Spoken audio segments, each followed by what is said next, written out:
വർഗീയതയെ താലോലിക്കാനും മതസൗഹാർദ്ദം തകർക്കാനുമുള്ള സംഘപരിവാറിന്റെ ശ്രമമാണ് നഗരസഭയിൽ കഴിഞ്ഞ ദിവസം കണ്ടതെന്ന് യൂത്ത് ലീഗ് ദേശീയ vice president P Anwar Sadath. Palakkad നഗരസഭയിൽ നഗരപാലിക നിയമങ്ങളുടെ നഗ്നമായ ലംഘനം നടത്തിയിട്ടും സംസ്ഥാന തദ്ദേശ വകുപ്പ് നടപടിയെടുക്കാത്തതെന്തെന്നും പി അൻവർ സാദത്ത് ചോദിച്ചു. കഴിഞ്ഞ ദിവസത്തെ നഗരസഭാ കൗൺസിൽ യോഗത്തിൽ പ്രതിപക്ഷ കൗൺസിലർമാരെ മർദ്ദിച്ചതിലും ഭിന്നശേഷി നൈപുണ്യ കേന്ദ്രത്തിന് RSS പ്രചാരകന്റെ പേരിടാനുള്ള നീക്കത്തിലും പ്രതിഷേധിച്ച് മുസ്ലിം ലീഗ് മുനിസിപ്പൽ കമ്മിറ്റി നഗരസഭയ്ക്ക് മുന്നിൽ നടത്തിയ പ്രതിഷേധ ധർണ ഉദ്ഘാടനം ചെയ്ത് സംസാരിക്കുകയായിരുന്നു അൻവർ സാദത്ത്. സ്വാതന്ത്ര്യ സമരം ഉൾപ്പെടെ ദേശീയ സമരങ്ങളിൽ ദേശവിരുദ്ധ പ്രവർത്തനം നടത്തിയ സംഘപരിവാർ രാജ്യത്തിന്റെ ഓരോ അടയാളങ്ങളും സ്വന്തമാക്കാനായി നടക്കുകയാണ്. സംഘപരിവാറിന്റെ വെറുപ്പിന്റെ രാഷ്ട്രീയമാണ് കഴിഞ്ഞ ദിവസം നഗരസഭയിൽ കണ്ടത്.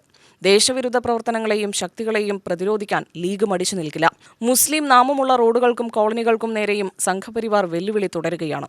ഏതെങ്കിലും ഘട്ടത്തിൽ ഭയപ്പെട്ടോടിയ ചരിത്രം ലീഗിനില്ലെന്ന് സമരചരിത്രം വായിച്ച ആർക്കും മനസ്സിലാകും. മസിൽ പവർ കൊണ്ട് എന്തും നേടാമെന്ന് നഗരസഭാ ഭരണസമിതി കരുതേണ്ടെന്നും അൻവർ സാദത്ത് പറഞ്ഞു. ഈ നാടിന്റെ ഒരു തുണ്ട് ഭൂമി പോലും ആരും തീരെഴുതി കൊടുത്തിട്ടില്ല എന്നാണ് ഈ സമരങ്ങളൊക്കെയും സൂചിപ്പിക്കുന്നു. ഭാരതീയ ജനതാ പാർട്ടി അധികാരത്തിൽ വരുമ്പോൾ സംഘപരിവാറിനൊരു ഹിഡൻ അജണ്ടയുണ്ട്. ആ ഹിഡൻ അജണ്ട എന്തെന്ന് ചോദിച്ചാൽ ഈ നാടിന്റെ രൂപീകരണത്തിനകത്ത്, ഈ നാട് ഉണ്ടാക്കിയെടുക്കുന്നതിനകത്ത് ഈ നാട്ടിൽ എല്ലാവർക്കും പങ്കുണ്ട്. അതിൽ ഈ രാജ്യത്തെ ഹിന്ദുവുണ്ട്, മുസൽമാനുണ്ട്, ക്രിസ്ത്യാനിയുണ്ട്, ഈ നാട്ടിലെ മതമില്ലാത്തവരുണ്ട്, മതമുള്ളവരുണ്ട്. അനേകായിരം മനുഷ്യരുടെ രക്തത്തിൽ നിന്നാണ്, അവരുടെ ജീവനിൽ നിന്നാണ്, സ്വപ്നത്തിൽ നിന്നാണ് ഇന്ത്യ എന്ന് പറയപ്പെടുന്ന ഒരു മഹാശയം രൂപപ്പെടുത്തിയെടുക്കുന്നത്. അത് യാഥാർത്ഥ്യമാകുമ്പോൾ അതിനകത്ത് ഒരു ഉറുമ്പ് കടിച്ച വേദന പോലും അനുഭവിക്കാത്ത ഒരു സംഘമുണ്ട്. ആ സംഘത്തിന്റെ പേരാണ് സംഘപരിവാർ എന്ന പേരിൽ അറിയപ്പെടുന്നത്. ഈ രാജ്യത്തിന്റെ രൂപീകരണത്തിൽ അവർക്ക് പങ്കില്ല.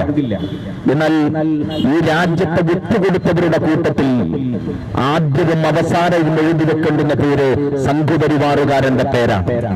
League municipal committee president AM Salim അധ്യക്ഷനായി.